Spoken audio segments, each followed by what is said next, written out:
Hey guys, good evening. Good evening to all of you. आप सभी का बहुत बहुत स्वागत है ऑलिव बोर्ड के इस एक्सक्लूसिव सेशन में। आज हमें बात करनी है ऑर्गेनाइजिंग के बारे में। ऑर्गेनाइजिंग के इम्पोर्टेंट टॉपिक्स को हम आज कवर करेंगे। चलिए कहानी की शुरुआत करते हैं। पहले एक बार बता दें, ऑडिबिलिटी एंड विजिबिलिटी बढ़िया है। गुड इवनिंग ब्रिजेश जी, सभी को गुड इवनिंग। एक बार आप कंफर्म करें कि मेरी आवाज आप लोगों तक सब ठीक ठाक पहुंच रही है। दीपक जी, रेड्डी साहब, गुड इवनिंग। सभी का बहुत बहुत स्वागत। बताइए। Audibility and visibility is good, fantastic. Pradhan ji good evening, सभी को गुड इवनिंग। सब बढ़िया। चलिए शुरुआत करते हैं हम कहानी की, लेके प्रभु का नाम। ऑर्गेनाइजिंग की बात करते हैं। देखो, सबसे पहले ऑर्गेनाइजिंग का मतलब क्या। सिंपल सी बात है। घर पे आप सामान खरीद के लाए हो जरूरत के हिसाब से।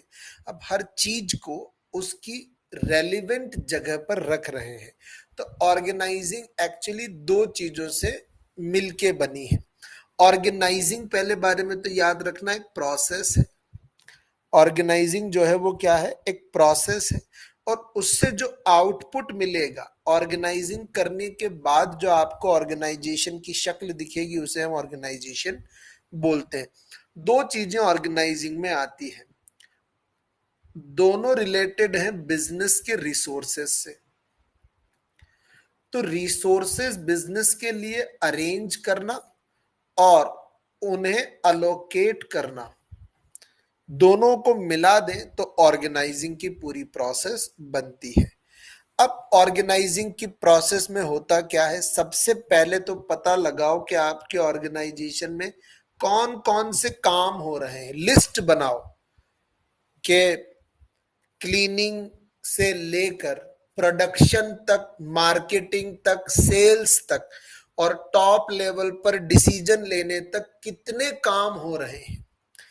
काम की लिस्ट बनाने के बाद डिवीजन ऑफ वर्क करो, बांटो वो काम ऑर्गेनाइजेशन के अलग अलग लोगों को। आपने लिस्ट बनाने के बाद पता लगाया कि एक काम है जैसे अकाउंटिंग करने का, एक काम है पैसा लाने का, एक काम है पैसा देने का, एक काम है ये डिसाइड करने का या ये प्लानिंग करने का कि कितना पैसा आपको चाहिए बिजनेस करने के लिए। तो ये सारे कामों को डिवाइड करने के बाद एक अकाउंटेंट आपने रख लिया, एक कैशियर आपने रख लिया, एक रिकॉर्ड कीपर आपने रख लिया, ठीक है, और एक अकाउंट ऑफिसर रख लिया, एक अकाउंट मैनेजर रख लिया जो डिसीजंस लेगा।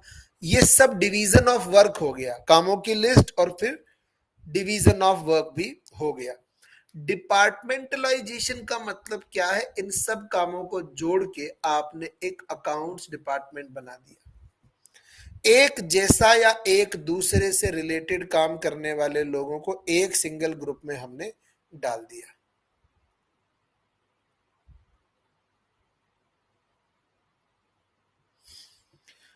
फिर असाइनमेंट ऑफ ड्यूटी, सबकी रिस्पॉन्सिबिलिटीज तय कर दी, उनके ऊपर बैठा दिया एक मैनेजर, मतलब रिपोर्टिंग रिस्पॉन्सिबिलिटी तय करना कि अकाउंटेंट किसे रिपोर्ट करेगा, अकाउंट ऑफिसर किसे रिपोर्ट करेगा, अकाउंट मैनेजर किसे रिपोर्ट करेगा। ये चार बड़ी स्टेप ऑर्गेनाइजिंग की प्रोसेस की। ऑर्गेनाइजिंग के प्रिंसिपल्स क्या है। सबसे पहला तो जब भी रिसोर्सेज को अरेंज करो, स्पेशलाइजेशन का ध्यान रखो। जैसे हमारे एग्जाम्पल में हमने अकाउंटिंग का काम करने वाले सभी लोगों को एक जगह पे इकट्ठा किया। बॉस बनाना जरूरी है। चेन ऑफ कमांड तय होना चाहिए। चेन ऑफ कमांड को बोला जाता है मैनेजमेंट की भाषा में स्केलर चेन। मतलब कौन किसे रिपोर्ट करेगा, कौन किसे ऑर्डर देगा, ये क्लियरली डिफाइन होना चाहिए, इसमें कोई कंफ्यूजन नहीं होना चाहिए। यूनिटी ऑफ कमांड का मतलब है, क्योंकि आपने वर्क स्पेशलाइजेशन के हिसाब से टीम बनाई है, वन टीम का एक ही बॉस होना चाहिए। पता लगे आपने 4 मैनेजर बिठा दिए, जब आप इतने सारे मैनेजर बिठा दोगे तो जो टीम में काम कर रहे हैं वो बात किसकी मानेगा। एक टीम का एक ही बॉस होना चाहिए, ये हमें याद रखना है। फिर सिर्फ लोगों को काम ही काम मत दो, डेलीगेट करो तो अथॉरिटी भी डेलीगेट करो और साथ में रेस्पॉन्सिबिलिटी भी डेलीगेट करो। जितनी अथॉरिटी दो उतनी ही रिस्पॉन्सिबिलिटी भी आपको देनी है, ना कम ना ज्यादा। फिर आता है स्पैन ऑफ कंट्रोल।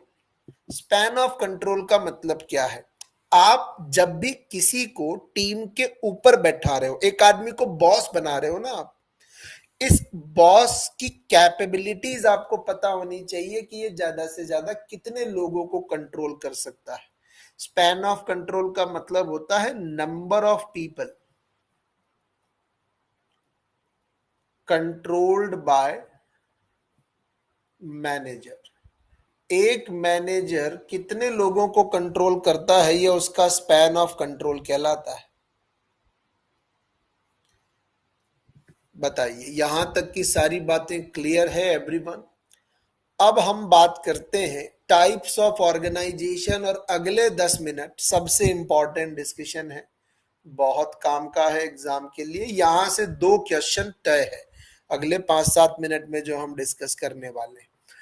एक तो ऑर्गेनाइजेशन हो सकता है सेंट्रलाइज, और इसमें कुछ भी लिखने का जैसा नहीं है, ये याद समझने वाली चीजें हैं। जैसे सेंट्रलाइज्ड ऑर्गेनाइजेशन का मतलब क्या होता है? जैसे मिलिट्री, आर्मी में जैसा होता है, सारे डिसीजंस जो हैं वो टॉप लेवल पे लिए जाते हैं, सारे डिसीजंस टॉप लेवल पे लिए जाते हैं, और जो नीचे के जूनियर लेवल हैं वो बस एग्जीक्यूट करते हैं, उनका काम सिर्फ एग्जीक्यूशन है। डिसेंट्रलाइजेशन में क्या होता है? लोगों के बीच में अथॉरिटी, रिस्पॉन्सिबिलिटी बांट दी जाती है, जैसे कि नॉर्मली कंपनीज में आपको देखने को मिलेगा, हर चीज का एक मैनेजर अपॉइंट कर दिया जाता है। ये बहुत फेवरेट है किसी भी एग्जाम में, लाइन एंड स्टाफ, और इसको समझना बहुत जरूरी है, ठीक है ना? ये ध्यान रखना आप, लाइन और स्टाफ मैनेजर की जब हम बात करते हैं, लाइन और स्टाफ जो है ये एक ही सिक्के के 2 पहलू हैं। लेकिन स्टाफ मेंबर्स जो हैं उनकी बात ध्यान रखना, ये सिर्फ एडवाइस करते हैं, डिसीजन लेने का पूरा पावर किसके पास है? लाइन एग्जीक्यूटिव्स की। मैं आपको एक बकायदा प्रॉपर एग्जांपल से बताऊंगा, चिंता मत करो आप। लाइन अथॉरिटी और स्टाफ अथॉरिटी क्या है, ध्यान से समझना। मैं जो एग्जांपल दे रहा हूं, एग्जांपल आपको समझ में आ गया तो आप इसे कॉर्पोरेट से भी कनेक्ट कर लेंगे। आज जब आप शाम को आए होंगे ना ऑफिस से घर, तो आपसे पूछा होगा मैडम ने, सब्जी किस चीज की बनाऊं?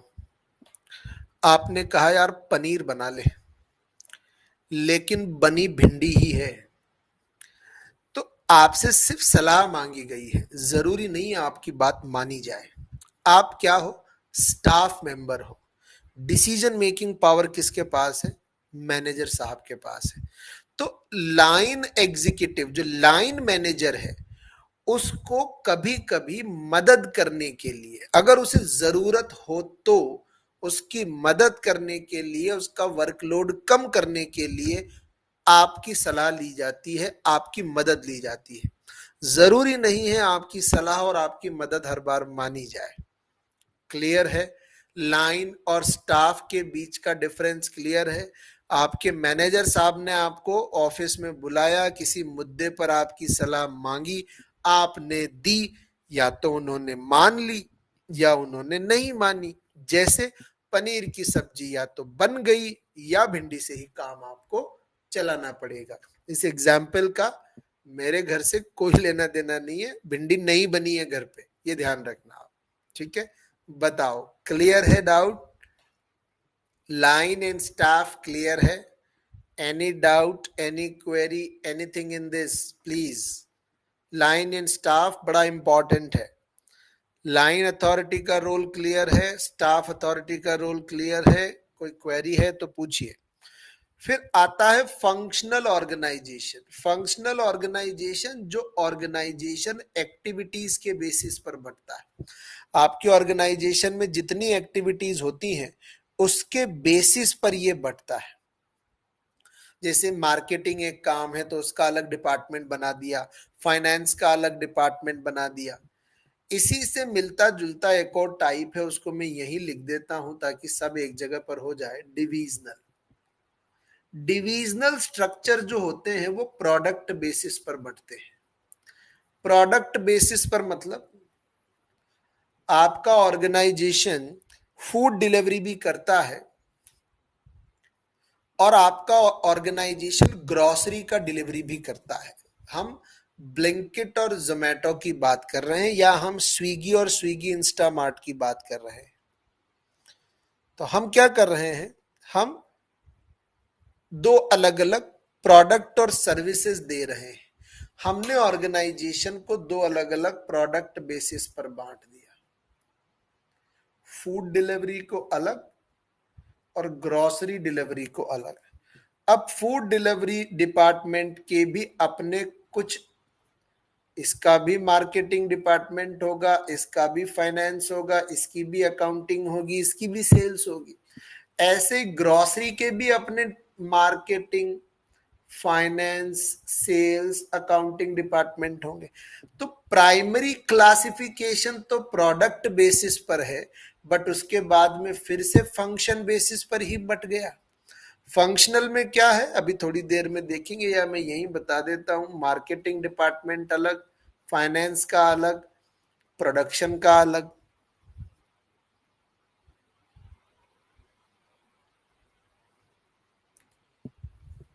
बताओ, फंक्शनल डिविजनल क्लियर है? Any doubt, anything? आगे बात करते हैं हम। कमिटी ऑर्गेनाइजेशन की हम बात करते हैं। तो कमिटी ऑर्गेनाइजेशन जो है, इसमें आपको एक ग्रुप दिया जाएगा आपकी मदद करने के लिए। जैसे आप कोई भी डिसीजन लेना चाहते हो तो आपके डिसीजन में सपोर्ट करने के लिए एक टीम अनाउंस कर दी जाएगी। जैसे एक परचेजिंग मैनेजर को या सीईओ को या बोर्ड ऑफ डायरेक्टर्स को एक प्रॉपर्टी से रिलेटेड इन्वेस्टमेंट करना है कंपनी को, तो जो प्रॉपर्टी सेगमेंट का एक्सपीरियंस रखते हैं उन एक्सपर्ट्स की एक टीम दे दी जाएगी कि आप इनसे डिस्कस कर लो ये इन्वेस्टमेंट करना चाहिए या नहीं। तो एक्सपर्ट सपोर्ट जब एक ऑर्गेनाइजेशन में टीम बनाकर दिया जाए टॉप मैनेजमेंट को, तो उसे बोलते हैं कमिटी ऑर्गेनाइजेशन। अभी मैं आपको सबके डायग्राम दिखाऊंगा, समझ में आ जाएगा। डिविजनल का यहाँ इसीलिए बनाया है क्योंकि डिविजनल का आगे बना हुआ शायद नहीं मिलेगा। फॉर्मल ऑर्गेनाइजेशन जो होता है, जो कि ऑफिस में आपको, आपके ऑफिस में जो आपको देखने को मिलता है, ये स्ट्रक्चर ऑफिशियल होता है। और इनफॉर्मल जो होता है वो बनता है सोशल नीड्स की वजह से।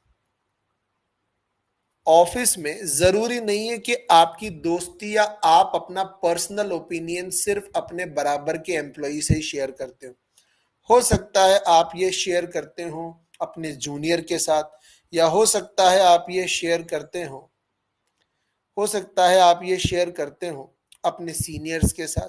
हो सकता है आपका मैनेजर या आपका सीईओ लंच टाइम में आपके साथ बैठ के गप्पे लड़ाता और वहां आप अपना ओपिनियन शेयर करते हो। तो जहां पर आप इजीली सोशल हो सकते हो, वहां पर जो ग्रुप्स बनते हैं उन्हें इनफॉर्मल बोलते हैं। फंक्शनल, जैसा मैंने कहा, एक्टिविटी के बेसिस पर बट गया। डिविजनल में प्रोडक्ट बेसिस पे बटता था। कमेटी में क्या कहा मैंने, एक ग्रुप दे दिया जाएगा, जैसे एक फाइनेंस कमेटी, एक एग्जीक्यूटिव कमेटी दे दी, एक परचेज कमेटी दे दी, एक सेल्स कमेटी कर लो इसका नाम। तो अलग अलग मुद्दों पर सजेशन देने के लिए कमेटी बना दी गई। तो ये कैसा दिख रहा है, कमेटी स्ट्रक्चर। फिर फॉर्मल, तो रूल्स रेगुलेशंस के हिसाब से एक बॉस होगा, उसके नीचे कुछ लोग काम कर रहे होंगे, उसके पैरेलल में सपोर्ट सिस्टम में कुछ लोग होंगे, सो रूल्स रेगुलेशंस के हिसाब से आपको आपके ऑफिस में जो हायरार्की दिखती है, मैनेजर साहब, फिर असिस्टेंट मैनेजर, डिप्टी मैनेजर, अलग अलग जो डेजिग्नेशंस बने हुए हैं वो फॉर्मल है। फॉर्मल और इनफॉर्मल को दो और नाम दिए गए हैं। देखो, फॉर्मल को बोला जाता है ओपन। फॉर्मल स्ट्रक्चर में कौन किसे रिपोर्ट करता है और कौन किसे ऑर्डर देता है सबको पता होता है।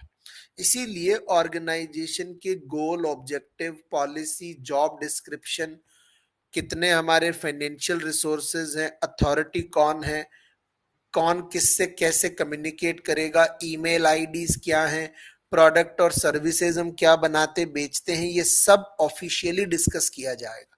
लेकिन इनफॉर्मल में हम क्या डिस्कस करते, इनफॉर्मल में हो सकता है मेरा और आपका जो बिलीफ है वो अलग अलग है। We have different belief system. So it is possible कि जब हमारा डिफरेंट बिलीफ सिस्टम है तो हम इनफॉर्मल में उसे डिस्कस करेंगे, हम उसे इनफॉर्मल जो है बात करेंगे कि यार मुझे this particular festival I don't like this activities and all. ये ऑफिशियली डिस्कस होने वाली बात नहीं है। परसेप्शन एंड एटीट्यूड, मैं क्या ओपिनियन रखता हूं, what opinion I have related to a particular decision, again I will discuss with my personal group only.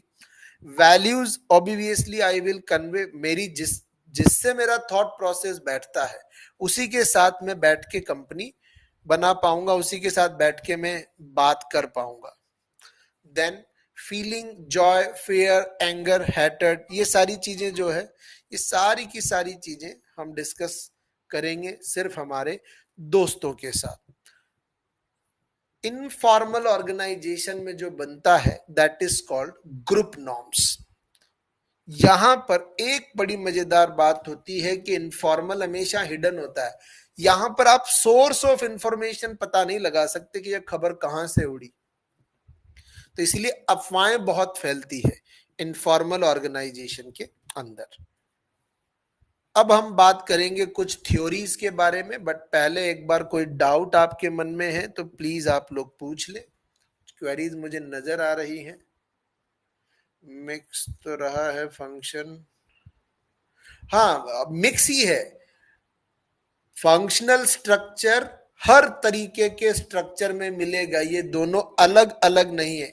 Please give me 1 second, someone is continuously calling on my number, just 1 minute।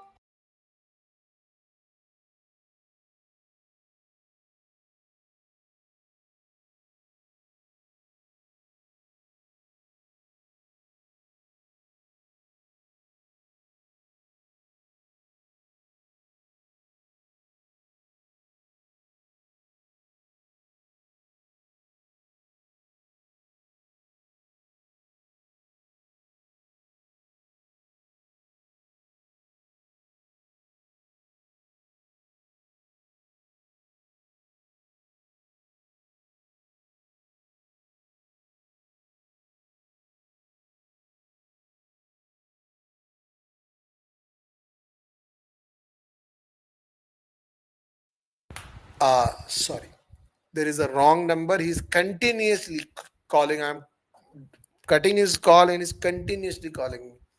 Okay, कहां बात कर रहे थे हम? हाँ, तो देखो याद रखना आप लोग हमेशा, फंक्शनल स्ट्रक्चर, हर स्ट्रक्चर में फंक्शनल मिलेगा आपको नीचे।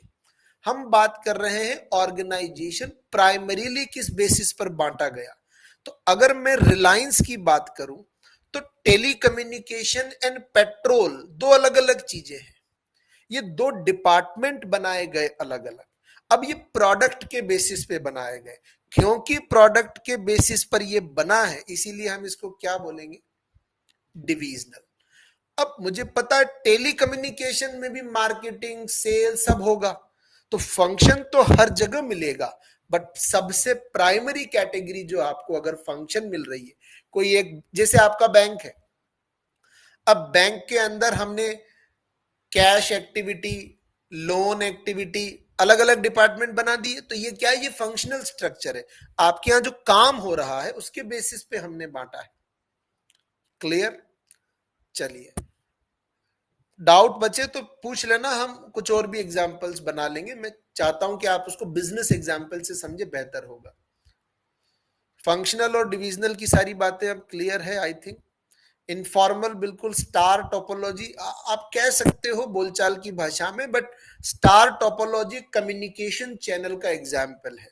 हम यहाँ ऑर्गेनाइजिंग पढ़ रहे हैं तो हम कम्युनिकेशन के साथ इसे नहीं जोड़े, ज्यादा बेहतर होगा। हालांकि स्टार टोपोलॉजी में आप सोर्स ऑफ इंफॉर्मेशन पता लगा सकते हो, तो मैं नहीं कहूंगा कि आप इसे स्टार टोपोलॉजी माने। विशाल जी क्या कह रहे हैं सर, इनफॉर्मल का कोई एग्जाम्पल? यार इनफॉर्मल का एग्जाम्पल बड़ा मजेदार हो जाएगा। इनफॉर्मल इनफॉर्मल के एग्जाम्पल, आप लोगों ने वो पिक्चर देखी एक जिसके अंदर राजपाल यादव, अक्षय कुमार और ये सब लोग होते हैं, जिसमें वो रोड बनाने वाला कॉन्ट्रैक्टर होता है, रोड बनाने वाला ठेकेदार होता है। तो जैसे मैंने कहा आपको रोको मत जाने दो, आपने समझा रोको मत जाने दो, अब आपने ऐसे ही आगे फॉरवर्ड कर दिया। मैं आपको एक जेनरिक एग्जाम्पल बना के बताता हूं कि मैं, सनी जी और विशाल जी चाय की दुकान पे बैठ के बात कर रहे थे। हम चर्चा कर रहे थे कि ये जो शेयर मार्केट रोज गिर रहा है ना, अब देखना ये 3 शेयर ऐसे हैं, ये 3 शेयर ऐसे हैं जो बढ़ेंगे, ये ऊपर जाएंगे। ये बातें हम कर रहे थे, हम तीनों। हमारे बगल में पास की दुकान पर जो है, मतलब पास की सीट पर प्रांजलि भी बैठी हुई है, ब्रजेश जी भी बैठे हुए हैं। ये नहीं जानते हमको, ये हमें नहीं पहचानते, इनको ये भी नहीं पता ये शेयर मार्केट के एक्सपर्ट है नहीं है, कौन है क्या। इन्होंने हमारी बातें सुन ली, हम तो चाय पे पीते पीते मौज काट रहे थे, कुछ भी बोल रहे थे। इन्होंने शेयर्स खरीद लिए वो कि ये बढ़ेगा, वो गिर गया 20% अगले दिन, लोअर सर्किट लग गया उसके ऊपर, नुकसान हो गया इनको बहुत। ये है इनफॉर्मल स्ट्रक्चर, जहां पर लोग चाहे बिना चाहे तभी आपसे जुड़ेंगे जब वो आपकी ओपिनियन से मैच करते हैं। जैसे आपके सिबलिंग्स होंगे, सबसे नहीं बनती आपकी, मौसी मामा, पर इनमें से कोई दो एक ऐसे होंगे जिनसे आपकी बढ़िया बनती है। क्यों? क्योंकि उनका वैल्यू सिस्टम, उनका सोचने का तरीका और आपका सोचने का तरीका मिलता है। और एक एग्जाम्पल ले लो, बीजेपी कांग्रेस के समर्थक, चाहे वो ऑफिस में किसी भी डेजिग्नेशन पे काम कर रहे हो, आप बीजेपी के खिलाफ बोलोगे तो बीजेपी वाले अपना डेजिग्नेशन भूल के सब एक साथ आपके अपोज हो जाएंगे। भले ही वो, जब आप नॉन पॉलिटिकल बात कर रहे हो तब वो आपके सबसे अच्छे दोस्त हैं, पॉलिटिकल बात करते हैं वो आपके दुश्मन हो जाएंगे। ये जो ग्रुप्स बनते हैं, this is called what, informal groups. यहां पे value chain system, thought process, opinion matter करता है। क्लियर है? किसी के मन में और कोई डाउट और कोई क्वेरी इनफॉर्मल को लेकर? कोई भी आपके मन में कोई और डाउट है, एनीवन प्लीज बताएं। और एग्जाम्पल चाहिए आपको किसी तरीके का, किसी भी और चीज को समझने में? अनुज जी आप कुछ पूछ रहे थे, किस बारे में पूछ रहे थे? आपकी क्वेरी सॉल्व हो गई या कुछ बचा है? प्लीज बताएं।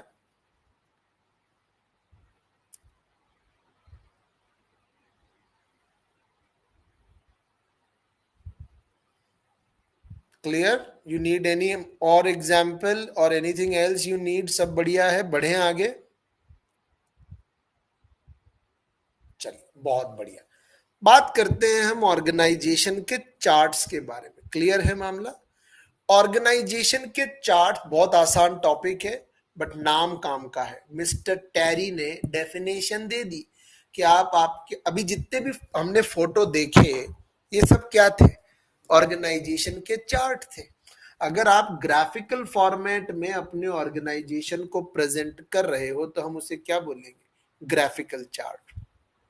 ग्राफिकल चार्ट या ऑर्गेनाइजेशनल चार्ट जो है, इसे आप दो तरीके से बांट सकते हो। एक होता है मास्टर चार्ट, एक होता है सप्लीमेंट्री चार्ट। ठीक है? एक फोटो आपको दिखाया गया आपके बचपन का। मैं जनरल एग्जाम्पल से आपको बता रहा हूं क्योंकि मुझे हमेशा लगता है कि जनरल एग्जाम्पल से चीजें बड़ी जल्दी समझ जाते हैं आप लोग या सभी लोग इस दुनिया में। आपकी स्कूल के टाइम का एक फोटो दिखाया गया जिसमें ग्रुप फोटो है। ये ग्रुप फोटो क्या, इसमें सब है, आपकी पूरी क्लास है, आपकी क्लास टीचर है, सब है। ये क्या है? Master chart. सबको अपनी अपनी स्कूल का याद नहीं आ रहा हो तो थ्री इडियट्स में रणछोड़ दास चांचड़ का फोटो सबको याद आ रहा है जब वो उसको ढूंढने जाते हैं। तो पूरे ग्रुप का फोटो है, वो क्या है? Master chart. लेकिन अब आप उस फोटो में अपने बचपन का चेहरा, अपने कपड़े पहनने का तरीका, इस पूरे फोटो में आप जूम करके देख रहे हो इस एक पर। ये क्या है? सप्लीमेंट्री चार्ट है। ठीक है, ये जो एक फोटो पर आप जूम करके देख रहे हो ये क्या है? Supplementary chart.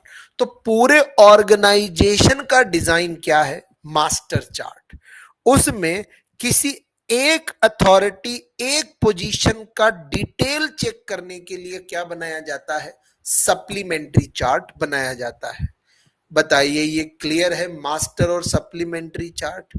अब ये मैं उम्मीद करता हूं कि ये जूम करके आप अपना ही फोटो देख रहे थे, अदरवाइज स्कूल के फोटो में कभी कभी क्रश का फोटो भी जूम करके देखा जाता है। ये तो आप पे डिपेंड करता है। So master chart and supplementary chart. अब बात करते हैं हम ऑर्गेनाइजेशन चार्ट को और भी कुछ टुकड़ों में बांट सकते हैं, जैसे टॉप टू डाउन। तो जो डॉक्यूमेंट सीईओ मैनेजर्स के बीच का रिलेशन स्टैब्लिश करेगा, ये तो क्या है? Top to bottom. और जो मार्केटिंग मैनेजर और फाइनेंस मैनेजर के बीच का रिलेशन स्टैब्लिश करेगा, वो क्या है? हॉरिजॉन्टल। तो वर्टिकल और हॉरिजॉन्टल। फिर एक होता है सर्कुलर चार्ट। सर्कुलर चार्ट आपको नॉर्मली देखने को मिलेगा सरकारी ऑफिसेज में, जहां पे एक आईएएस ऑफिसर बैठा है और ये कई लोगों को एट अ टाइम गाइड कर रहा है। This is called circular chart. और ये लोग भी आपस में एक दूसरे से कोऑर्डिनेट कर रहे हैं डिस्ट्रिक्ट लेवल पर अपना काम एग्जीक्यूट करने के लिए। This is called circular chart. Manual क्या होता है सर? सिंपल सी बात है, एक ऐसा डॉक्यूमेंट जिसमें ऑर्गेनाइजेशन के गोल, पॉलिसीज, जो लोग काम कर रहे हैं उनकी वर्किंग रिस्पॉन्सिबिलिटीज, कौन कौन इंपॉर्टेंट एम्प्लॉइज हैं उनकी डिटेल, ऑर्गेनाइजेशन में कैसे काम होता है, प्रोसीजर्स की डिटेल, हम प्रोडक्शन का कौन सा मेथड यूज करते हैं, हमारे यहाँ काम करने के रूल्स क्या हैं, ये सब जिस किताब में लिखे होते हैं एक ऑर्गेनाइजेशन में, उसे हम ऑर्गेनाइजेशन मैनुअल बोलते हैं। पॉलिसी की डिटेल पॉलिसी मैनुअल में, कि we do not sell on credit, ये क्या है? हमारी पॉलिसी है। नो क्रेडिट, ये क्या है? हमारी पॉलिसी है साहब। Operational manual, day to day work, day to day work के कितने बजे लंच ब्रेक होगा, कौन किसे सुपरवाइज करेगा। ऑर्गेनाइजेशनल मैनुअल, इसमें बताया जाएगा कौन किसकी अथॉरिटी है और कौन किसकी सबऑर्डिनेट है। Rules, no smoking in the premises. Sir rules और पॉलिसी में क्या अंतर है? रूल्स किसी के लिए नहीं बदलेंगे, चाहे कलेक्टर ही क्यों ना आ जाए। पॉलिसी बदल सकती है, पॉलिसी फ्लेक्सिबल होती है, रूल्स हमेशा स्ट्रिक्ट होते हैं।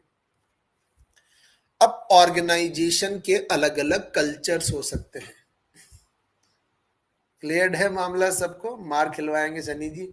अब ठीक है, मतलब बड़ा फेमस शेर है एक बड़े शायर खा के, ना हम हाथ थाम सके ना पकड़ सके दामन, ना हाथ थाम सके ना पकड़ सके दामन, बड़े करीब से उठ के चला गया कोई क्लासरूम में से। So it happens sometime, but यही तो है, नहीं करेंगे तो बच्चों को क्या कहानी सुनाएंगे आप। चलिए, अब हम बात करते हैं ऑर्गेनाइजेशन के कल्चर के बारे में। ऑर्गेनाइजेशन की और ये सब मुझ पे अप्लाई मत कर देना भाई आप लोग, ये मुझ पे अप्लाई मत कर देना, है ना। मेरा ऐसा केस कुछ नहीं है। आई आई हैव डन मेरा।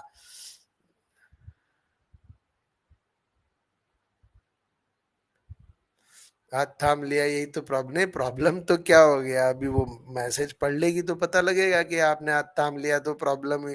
प्रॉब्लम तो तब होगी जब ये मैसेज पढ़ लिया उन्होंने। चलिए आगे बात करते हैं हम। सो ऑर्गेनाइजेशन कल्चर की हम बात करते हैं। ऑर्गेनाइजेशन कल्चर की हम बात करें तो क्लैन कल्चर। क्लैन कल्चर क्या है? देखो, क्लैन कल्चर का मतलब है साथ में काम करना, ग्रुप वर्किंग में बिलीव करते हैं क्लैन कल्चर वाले। तो हर ऑर्गेनाइजेशन का अलग नेचर होता है, जिसको कहते हैं ना कि अकेली लकड़ी को कोई भी तोड़ देगा, गट्ठर बनाओगे तो नहीं तोड़ोगे। ऐसी वाली बातें जिस ऑर्गेनाइजेशन में होती हैं उन्हें बोलते हैं क्लैन कल्चर। ट्रेडिशनली पहले जो बिजनेसेस चला करते थे क्लैन कल्चर पे ही चलते थे। आप आज भी देखिए टाटा, रिलायंस, इन ऑर्गेनाइजेशन में पुराने लोग जो है वो बहुत ही ट्रेडिशनल पैटर्न में आज भी अपना काम करते हैं। एडहोक्रेसी कल्चर, ये स्टार्टअप्स में देखने को मिलेगा आपको। ये बहुत हाई लेवल एनर्जी आपको मिलेगी, रोज कुछ नया कर देंगे, मार्केट में तबाही मचा देंगे, इनोवेशन ला देंगे, फोड़ देंगे। ऐसी बातें करने वाले जो एंटरप्रेन्योर्स होते हैं उनके ऑफिस में आपको एडोक्रेसी कल्चर मिलेगा। ये वो ऑर्गेनाइजेशन से जहां पे एक छोटा सा ब्रेनस्टॉर्मिंग रूम बना होता है, वहां एक व्हाइट बोर्ड लगा होता है, एक पेन होता है। ये दिन में 4 मीटिंग करते हैं और उस 4 मीटिंग में कुछ ना कुछ बवाल काटने की बात करते रहते हैं। शाम तक कितना काट पाते हैं वो अलग बात है, लेकिन लेवल ऑफ एनर्जी पूरे 8-10 घंटे बड़ी जबरदस्त होती है। कल्चर ऑफ द मार्केट, जैसा हमारा कॉम्पिटिटर करेगा वैसा हम करेंगे। यहाँ पे माहौल जो है बड़ा कॉम्पिटिटिव होता है, कॉम्पिटिटर्स के हिसाब से। वो कुछ कर रहे हैं तो हम भी कुछ करेंगे, वो कुछ नहीं कर रहे हम भी कुछ नहीं करेंगे, सिंपल।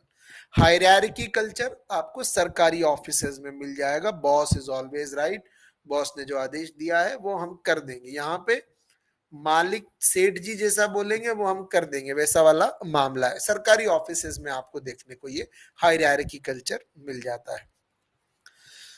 अब ऑर्गेनाइजेशन जो है ना, समय के साथ बदलाव जरूरी है। चेंजेस, चेंजेस क्यों आते हैं किसी भी ऑर्गेनाइजेशन में? क्योंकि कुछ डेवलपमेंट होता है, क्योंकि ऑर्गेनाइजेशंस ट्रेडिशनल सिस्टम से निकल के मॉडर्न सिस्टम में आते हैं। तो ट्रांजिशन, हम पहले सारे रिकॉर्ड्स फिजिकली मेंटेन करते थे बैंक्स में, अब हम सारे रिकॉर्ड्स डिजिटली मेंटेन करते हैं। तो जब भी फिजिकल रिकॉर्ड से डिजिटल पे आए होंगे तो काफी चेंजेस बैंकिंग सेक्टर में हुए थे। जैसे स्टेट बैंक ऑफ इंडिया ने अपने सारे रिलेटेड बैंक्स को टेक ओवर किया, तो ट्रांसफॉर्मेशनल चेंजेस, थॉट प्रोसेस ही बदल गई। जो रूरल एरिया में बैंकिंग सिस्टम था अचानक से मॉडर्नाइज हो गया। सो दैट इज 3 रीजन जिनकी वजह से चेंजेस आते हैं। अब फिर से एक मोस्ट इंपॉर्टेंट डिस्कशन अगले 10 मिनट हम करने वाले हैं। चेंज मैनेजमेंट की थ्योरीज, आपको नाम और इनके कंपोनेंट याद रखने हैं, बहुत सिंपल है। कर्ट लेविंस, कर्ट लेविंस ने कहा, ये सारे मॉडल्स किसके हैं? अगर आपको अपने ऑर्गेनाइजेशन में चेंजेस लाने हैं तो उसके अलग अलग लोगों ने अलग अलग प्रोसीजर बताए। कर्ट लेविंस ने क्या कहा? पहले पुराना भूलें। अनफ्रीज का मतलब क्या होता है? जो ऑलरेडी जमा जमाया काम चल रहा है, पहले आप तैयार हो कि उसे आप भूलें। वो सिस्टम आपको तोड़ना पड़ेगा, जिसको हम कहते हैं ना कंफर्ट जोन के बाहर आना।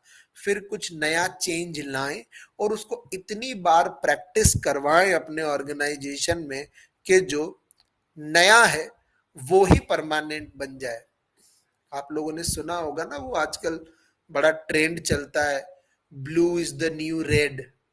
तो ये बिल्कुल वैसी वाली बातें हैं कि blue is the new red का मतलब, पहले आप रेड को ही रेड बोलते थे, अब वो भूलो, अब ब्लू को भी रेड बोलो। पॉइंट इज, जो नया आपने सीखा है ये कॉमन लैंग्वेज बन गई अब मैसेजेस वाली, इमोजीज भेजना, ROFL लिखना, या छोटे छोटी टर्मिनोलॉजी। हालांकि मैं भी कोई बहुत ज्यादा इन चीजों में नहीं हूं, बट ये जो है ये क्या है, नई चीजें। So you have to learn new and you have to make it permanent. ये किसने कहा हमसे? लेविन्स ने। पर लेविन्स अकेले नहीं थे ये ज्ञान देने वाले कि चेंज को कैसे मैनेज करना है। मैकेंजी ने 7S मॉडल दिया। क्या कहा उन्होंने? चेंज अगर लाना है पहले स्ट्रैटेजी बनाओ, फिर उस स्ट्रैटेजी को इम्प्लीमेंट करने के लिए लोगों को एक पर्टिकुलर स्ट्रक्चर में अरेंज करो, चाहे फंक्शनल हो चाहे डिविजनल हो। फिर वर्किंग का सिस्टम बनाओ, कौन किसे रिपोर्ट करेगा। शेयर्ड वैल्यूज, लोग आपके चेंज को तभी एक्सेप्ट करेंगे जब उन सबको लगे कि इसमें उनका भी फायदा है। सो शेयर्ड वैल्यूज का मतलब है एवरीवन शुड फील बेनिफिटेड, सबको लगना चाहिए फायदा है। तय करो कि चेंज को इम्प्लीमेंट आप किस तरीके से करोगे, जबरदस्ती या मिलजुल के, ऑटोक्रेटिक या डेमोक्रेटिक तरीके से, आदेश देके इम्प्लीमेंट करवाओगे या सबको कन्विंस करके इम्प्लीमेंट करवाओगे। स्टाफ, वो कौन लोग होंगे जो इस चेंज के ड्राइवर्स बनेंगे, और चेंज को एक्सेप्ट करने के लिए एम्प्लॉइज में जो स्किल्स चाहिए वो स्किल्स भी आपको लोगों को देनी होगी, ट्रेनिंग आपको लोगों को देनी होगी। मैकेंजी से बाहर निकले तो मिस्टर कॉटर ने, देखो ये कितना था 7S, मिस्टर कॉटर ने कितना दिया 8, 7 के बाद कितना नंबर आ गया 8। मिस्टर कॉटर ने क्या कहा कि 8 स्टेप हैं अगर आप अपने ऑर्गेनाइजेशन में चेंजेस लाना चाहते हो। क्या है वो? सबसे पहला, पहले तो आप अपनी टीम को यह साबित करो कि चेंज ला ही क्यों रहे हो, ऐसी क्या तकलीफ आ गई आपके जीवन में। दूसरा, जब वो मान लें कि तकलीफ है तो जो लोग अभी भी डिससेटिस्फाई हैं चेंज को लेकर, पहले उनको साथ में लाओ, सबको कन्विंस करो, सब तक अपनी बात पहुंचाओ कि आप चेंज इंप्लीमेंट करके ये मैनुअल सिस्टम को डिजिटल बनाकर, ये एक एग्जांपल ले रहा हूं मैं, क्या अचीव करना चाहते हो, ये सब लोगों को समझ में आनी चाहिए, एक भी डिससेटिस्फाई बंदा ना हो। कम्युनिकेट करो, बहुत इंपॉर्टेंट है, लोगों से रेगुलर नई चीज जो आप इंप्लीमेंट कर रहे हो ऑर्गेनाइजेशन में उसके बारे में बात करो। तब कहीं जाके आप 5th स्टेज पर चेंज इंप्लीमेंट कर पाएंगे और लोग वापस नाराज ना हो जाएं चेंज को लेकर, या ये बात ना करने लगे कि क्या हुआ, बड़े चेंज ला रहे थे। तो जो भी छोटे छोटे आप अचीवमेंट करो चेंज इंप्लीमेंट करके, उन्हें आप सेलिब्रेट करो ताकि लोगों को लगे हाँ कुछ तो अच्छा हो रहा है। अगर आप अपना टारगेटेड अचीव नहीं कर पाए, चेंज के थ्रू जो आप अचीव कर पा रहे, जो करना चाह रहे थे, नहीं अचीव कर पाए, अरे आपने सोचा कि मैं अपनी दिनचर्या बदलूंगा, जिम जाऊंगा, आप उतना स्पीड से अपना फैट नहीं गिरा पा रहे, तो गिव अप मत करो, ट्राई मोर, ट्राई अग्रेसिवली। और जैसे जैसे सिचुएशंस बदलती जाएं अकॉर्डिंगली आप अपना चेंज इंप्लीमेंटेशन भी अपडेट करते जाए। किसने कहा? कॉटर साहब ने। कितनी स्टेजेस? 8। फिर आती है नज थ्योरी। नज थ्योरी मुझे पर्सनली बहुत अच्छी लगती है। नज थ्योरी बड़ी प्यारी सी थ्योरी है, बहुत छोटी सी बात करती है। क्या? धीरे धीरे पुश करते रहो। नज करने का मतलब क्या होता है? थोड़ा थोड़ा लोगों को समझाते रहो, हल्का हल्का जेंटली उनको पुश करते रहो नई चीज की तरफ। जैसे छोटे बच्चे होते हैं ना, हमारे घर में छोटा बच्चा है, वो कोई चीज नहीं खा रहा तो उसको पहले किसी और चीज में मिला के खिलाएंगे, छोटे छोटे टुकड़े खिलाएंगे, धीरे धीरे धीरे धीरे हम उनको क्या बनाते हैं? यूज टू करते हैं। जेंटली किसी को पुश करना ताकि वो नई चीज एक्सेप्ट कर ले, इसको हम क्या बोलते हैं? नज थ्योरी। बहुत पूछता है IIBF, ये सभी बहुत इंपॉर्टेंट है। चेंज का एड केयर मॉडल। ए, पहले अपनी टीम को अवेयर करो, उन लोगों में ये इच्छा जगाओ कि चेंजेस आएंगे तो आपका फायदा होगा। वो पूछेंगे सर कैसे होगा फायदा, तो उन्हें नॉलेज दो कि देखो इस तरीके से ये आपके लिए बेनिफिशियल है, चेंज इम्प्लीमेंटेशन, चेंज को एग्जीक्यूट करने लायक उनमें एबिलिटी जगाओ और फिर चेंज को क्या करो, री इन्फोर्स करो। जब तक सब एक्सेप्ट ना कर लें, ये अवेयरनेस, डिजायर और नॉलेज वाला प्रोसेस रिपीट करते रहो। ब्रिजेस ब्रिजेस ने वही बात करी जो किसने की थी, कर्ट लेविंस ने। कर्ट लेविंस ने भी क्या कहा था, अनफ्रीज, फिर नया, और फिर उसे रीफ्रीज कर दो। इन्होंने वही बातें बोली, पहले पुराना खत्म करो and give up and let go, पुराने को जाने दो, जो पुराना सिस्टम चल रहा था उसको जाने दो, अपने आप को पहले न्यूट्रल जोन में लाओ और उसके बाद कहो कि एक दिन फिर हमारे मोहल्ले में ऐश्वर्या आई, तब जाके कुछ नई बिगिनिंग आप कर पाओगे। एग्जैक्टली आपको हर एक थ्योरी के ये एक एक पॉइंट आपको याद करने पड़ेंगे, बिल्कुल 7 उसके 8 उसके। नज थ्योरी बड़ी सिंपल है, 5 एडकर मॉडल की फुल फॉर्म, उसके बाद ब्रिजेस ने 3 बातें की, 3 बातें ही कर्ट लेविंस ने की थी, ठीक है। नई बिगिनिंग तब होगी जब पुराने को आप जाने दोगे। कुबलर रोस 7 और 8 की बात हो गई, तो 5 पॉइंट किसने बताए, 3 की बात हो ही गई, 5 पॉइंट बताए कुबलर रोस ने। कुबलर रोस का मॉडल एग्जाम के लिए बहुत ज्यादा रेलिवेंट है, इसे ग्रीफ मॉडल भी कहते हैं। ग्रीफ मॉडल क्यों कहते हैं, क्योंकि ये बहुत प्रैक्टिकल टाइप का मॉडल है। ये कहता है जब भी आप चेंजेस लाओगे लोग नाराज होंगे, मना करेंगे, एक्सेप्ट ही नहीं करेंगे। पहला स्टेज होगा, इसको इमोशनल स्टेजेस मॉडल भी कहते हैं, ध्यान रखना। जब भी चेंज लाओगे ऑफिस में पहला माहौल होगा, नहीं नहीं नहीं ये नहीं चल पाएगा, ऐसा नहीं हो पाएगा। आप फिर भी नहीं मानोगे और चेंज को इम्प्लीमेंट करोगे तो लोग गुस्सा होंगे, गुस्सा होकर हड़ताल करेंगे, बार्गेनिंग करेंगे आपसे, अगर ये लाओगे तो हमको ऐसा कर दो, हमारी सैलरी इतनी बढ़ाओ, हमारे वर्किंग आवर ऐसे करो वैसे करो। फिर भी आपकी बात नहीं मानेंगे तो डिप्रेशन में जाएंगे। कौन, एम्प्लॉइज। कुछ लोग होंगे जो छोड़ के चले जाएंगे, कुछ लोग होंगे जो बहुत नाराज रहेंगे। देखो इसीलिए ग्रीफ मॉडल है, यहाँ इसमें दुख ही दुख चल रहा है यहां तक। आखिरी में जिनको आपकी ओपिनियन के साथ मिलकर नया कुछ करना होगा, एक्सेप्ट कर लेंगे, वो they will accept the model और वो नई चीजें करने लगेंगे।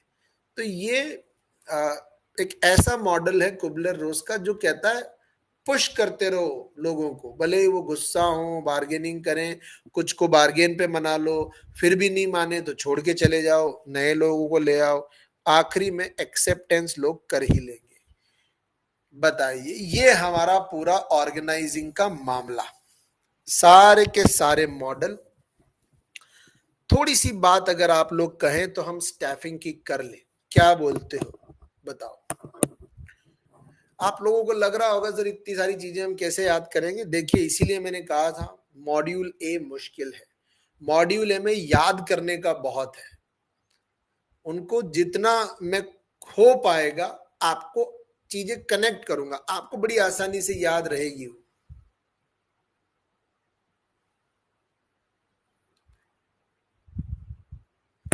हाँ बिल्कुल, 5 डेज बैंकिंग आप कुबलर रोस में डाल सकते हो, नो प्रॉब्लम इन दैट। करते हैं, चलिए बहुत बढ़िया। तो हम थोड़ी सी बात कर लेते हैं 10 मिनट स्टाफिंग के बारे में। सिंपल सी बात है, ड्रकर साहब क्या कह रहे हैं, ड्रकर साहब ने बड़ी घुमा फिरा के आसान सी बात कही, क्या कि अगर आप इंसान के हाथ में सही रिसोर्सेज दे दें, या यूं कहें कि सभी रिसोर्सेज में इंसान जो है एक ऐसा रिसोर्स है जो किसी भी दूसरे रिसोर्स को ग्रो और डेवलप कर सकता है। मतलब ह्यूमन रिसोर्स का वैल्यू ड्रकर ने बताया, क्या सभी रिसोर्सेज में ह्यूमन, यहां मैन का मतलब सिर्फ आदमी नहीं है, मैन विमेन दोनों है, ड्रकर साहब जेंडर बाइस नहीं थे, ऐसा मत सोचना। यहां पे वो कह रहे हैं कि इंसान एक ऐसा रिसोर्स है जो किसी भी दूसरे रिसोर्स को बढ़ा सकता है, ग्रो कर सकता है, बेहतर बना सकता है। और इसीलिए स्टाफिंग एक बहुत इंपॉर्टेंट एक्टिविटी है जहां पर हम right person for the right job ढूंढते हैं। स्टैफिंग की खास बातें क्या है? इंसान इसमें हमेशा इन्वॉल्व होंगे। ये सेपरेट मैनेजेरियल फंक्शन है। हर लेवल पे आपको लोगों की जरूरत है, चाहे वो टॉप लेवल का सीईओ हो, मिडिल लेवल का मैनेजर हो, लोअर लेवल का सुपरवाइजर हो, सब जगह बंदे चाहिए। सोशल रिस्पॉन्सिबिलिटी भी स्टैफिंग एक्टिविटी निभाती है, क्योंकि हम सोसाइटी में जॉब देते हैं। स्टैफिंग प्रोसेस पर इंटरनल और एक्सटर्नल एनवायरनमेंट का फर्क पड़ता है, क्योंकि इट डिपेंड्स कि इंटरनली कितने लोग अवेलेबल हैं, तो ट्रांसफर के थ्रू भी स्टैफिंग होती है, और बाहर से भी आप नए लोगों को रिक्रूट करते हो। तीन चीजें स्टैफिंग का पार्ट है: रिक्रूटमेंट, सिलेक्शन एंड ट्रेनिंग। इन तीन चीजों से मिलकर स्टैफिंग वर्ड बनता है। एक एक करके बात करते हैं। सबसे पहले रिक्रूटमेंट। ध्यान रखना, रिक्रूटमेंट एक पॉजिटिव प्रोसेस है। यहां पर ज्यादा से ज्यादा एलिजिबल लोगों को आप इनवाइट करते हो कि आओ और हमारी जॉब के लिए अप्लाई करो। Invite more and more eligible people.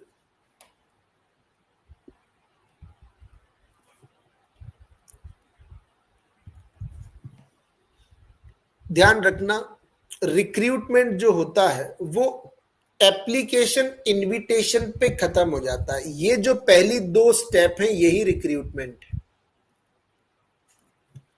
इसके बाद जो ये पूरा प्रोसीजर है ये सिलेक्शन का है। सिलेक्शन, ध्यान रखना, नेगेटिव प्रोसेस है, क्योंकि सिलेक्शन में हम सेलेक्ट कम को करते हैं, रिजेक्ट ज्यादा को करते हैं। 100 लोगों की एप्लीकेशन आई, 2 पोस्ट के लिए 98 को रिजेक्ट करोगे आप। तो सबसे पहले स्टेप में क्या है? Preliminary interview. सर क्या होता है? भिड़ते ही इंटरव्यू हो गया? ये देखो, इंटरव्यू नहीं है। प्रिलिमिनरी इंटरव्यू का मतलब ये है, मान लीजिए आप मेरे ऑफिस में आए अपना रिज्यूमे लेके, तो काउंटर पर ही आपसे ये पूछा जाएगा, अकाउंटेंट की पोस्ट के लिए आए हो, बीकॉम किया है क्या? आपने कहा नहीं, मैंने तो बीए किया है, आपकी एप्लीकेशन नहीं ली जाएगी। प्रिलिमिनरी इंटरव्यू में सिर्फ इतना चेक कर लिया जाता है that you are actually eligible or not. तो ये इलिजिबल को ज्यादा से ज्यादा इनवाइट करेंगे, जो इलिजिबल ही नहीं है उनको मना कर देंगे।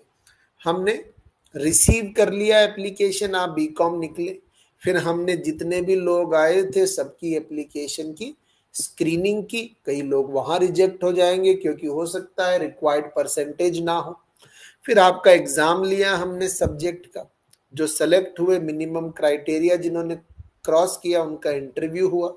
फिर हमने चेक किया कि कहीं पान सिंह तोमर की गैंग से तो नहीं हो आप, कहीं ऐसा तो नहीं है कि गैंग्स ऑफ वासेपुर के सुल्तान खान हो आप, या उनके बेटे हो आप। तो रेफरेंस चेकिंग, कहीं डाकू मंगल सिंह तो नहीं हो।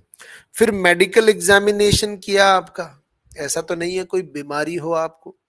सब ठीक निकलेगा तो फिर आपको हम फाइनली क्या कर लेंगे? सेलेक्ट कर लेंगे।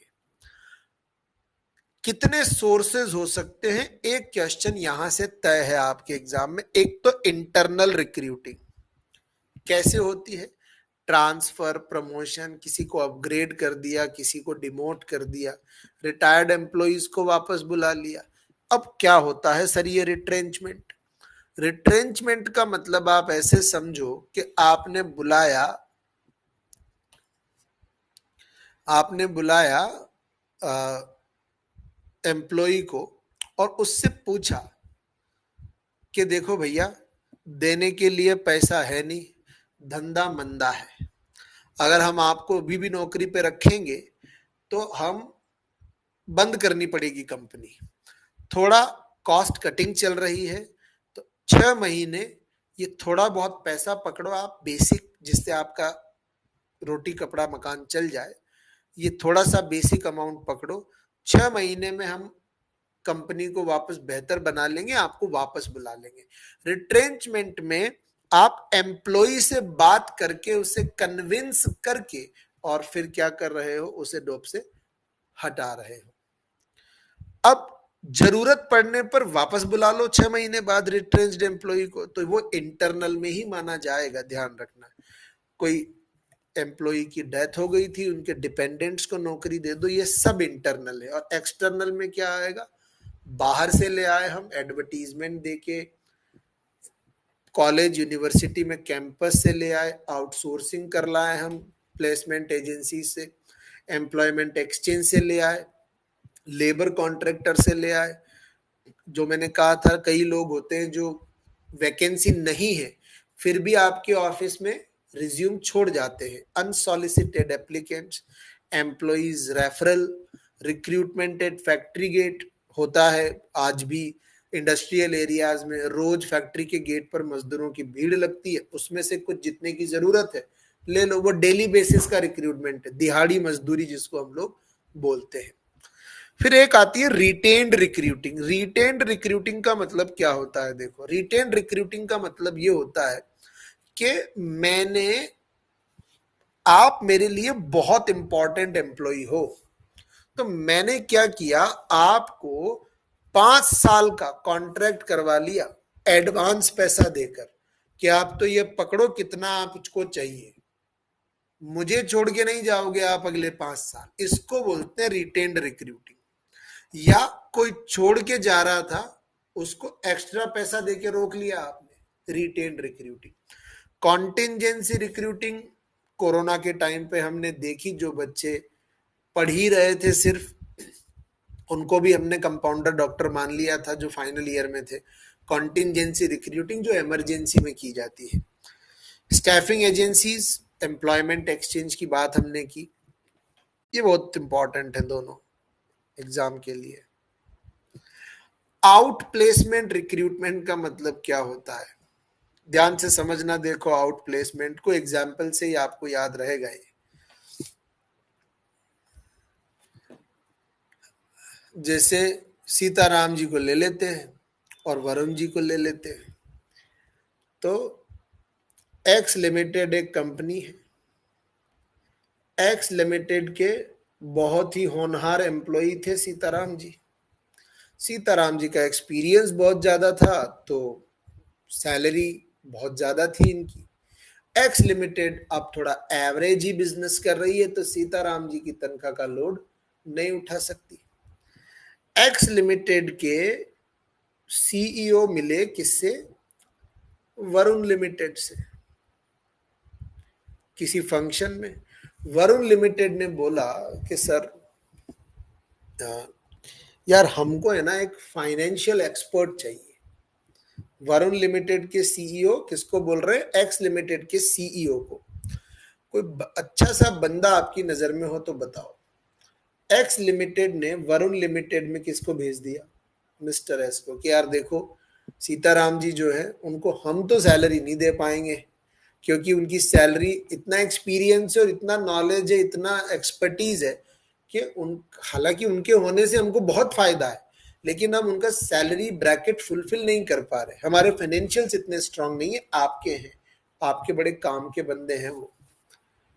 तो मिस्टर सीताराम जी को वरुण लिमिटेड में जॉब दिलवाने में जो मदद की है किसने, एक्स लिमिटेड ने। इसको क्या बोलेंगे हम, आउट प्लेसमेंट रिक्रूटिंग। फिर आती है रिवर्स रिक्रूटिंग। रिवर्स रिक्रूटिंग भी बड़ी ध्यान से समझना। एक्स लिमिटेड एक कंपनी है और इस एक्स लिमिटेड कंपनी में, इस एक्स लिमिटेड कंपनी में निधि जो है वो सुपरवाइजर है, मशीन सुपरवाइजर है। लेकिन निधि ने फाइनेंस की पढ़ाई की है, इनका अकाउंट्स बहुत अच्छा है। लेकिन एक्स लिमिटेड तो मैन्युफैक्चरिंग का काम करते हैं और अकाउंटेंट ऑलरेडी है इनके पास। अब एक्स लिमिटेड ने एक नया बिजनेस शुरू किया है और पिछले 5 साल से मशीन सुपरवाइजर का काम कर रही निधि को एक्स लिमिटेड ने ऑफर दिया है कि हमारे इस नए बिजनेस में चीफ अकाउंटेंट बन जाओ आप। रोल बदल गया, डेजिग्नेशन बदल गया, काम बदल गया। क्यों, क्योंकि कंपनी को लगता है इनका जो स्किल सेट है वो बहुत बेहतर है अकाउंटिंग पर्सपेक्टिव से। इसको हम क्या बोलेंगे, रिवर्स रिक्रूटिंग। बताइए, क्लियर है मामला? सिलेक्शन से बात हम कल करेंगे, आज नहीं करेंगे। आज के लिए इतना काफी है। टेल मी, कैसा लगा आपको आज का डिस्कशन? कोई बोरियत, परेशानी, कोई बात ना समझ में आई हो, पढ़ने पढ़ाने का तरीका, किसी तरीके का कोई भी आपके मन में शक, शंका, दुविधा हो, प्लीज मुझे बताएं। Please tell me anything in your mind, बोलिए।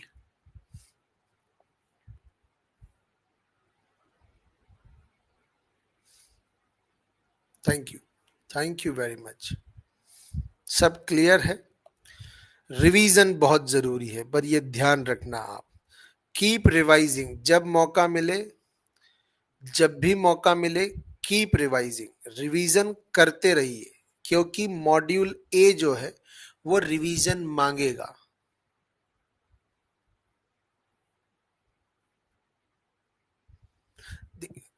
एक्चुअली है हम क्रैश बैच में, हाँ हम करेंगे पूरे क्वेश्चन सॉल्व, डोंट वरी। हम क्रैकर्स बैच में जब जाएंगे तो हम क्वेश्चंस भी करेंगे। यूट्यूब पर भी बहुत जल्दी आप लोगों के लिए एमसीक्यू की सीरीज में शुरू करूंगा। 10:30 बजे वहां हम रात को मिलेंगे, पॉसिबल हो तो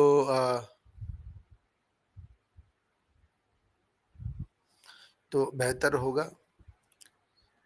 ठीक है, 10:30 हम लोग करेंगे, आज से नहीं है अभी, मैं आपको इन्फॉर्म करूंगा जब हम एमसीक्यू सीरीज शुरू करेंगे। तो 10:30 रोजाना अगर आप 15-20 मिनट मुझे दे पाएंगे।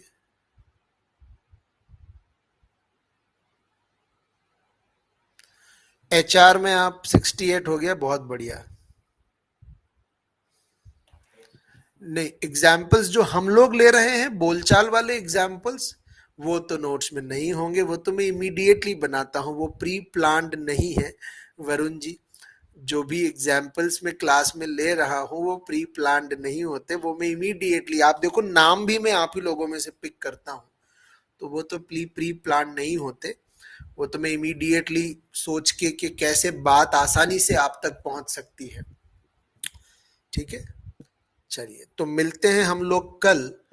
स्टैफिंग का बचा हुआ पोर्शन कवर करते हैं और फिर हम डायरेक्टिंग पे जाएंगे। डायरेक्टिंग वाला टॉपिक जो है हम कवर करेंगे। सो thank you guys, thank you very much. आप लोग को अच्छा लगा हो आज का डिस्कशन और पढ़ाने का तरीका, तो मुझे आप जरूर बताइएगा। ऐप में आपके पास ऑप्शन होता है कमेंट्स का, उसके थ्रू। कल मिलते हैं और बाकी का जो मॉड्यूल ए का बचा हुआ पोर्शन है मोस्ट प्रोबेबली हम कल लगभग सारा कवर कर पाएंगे। So thank you very much. मिलते हैं कल। Till then have a great evening, bye bye, thank you.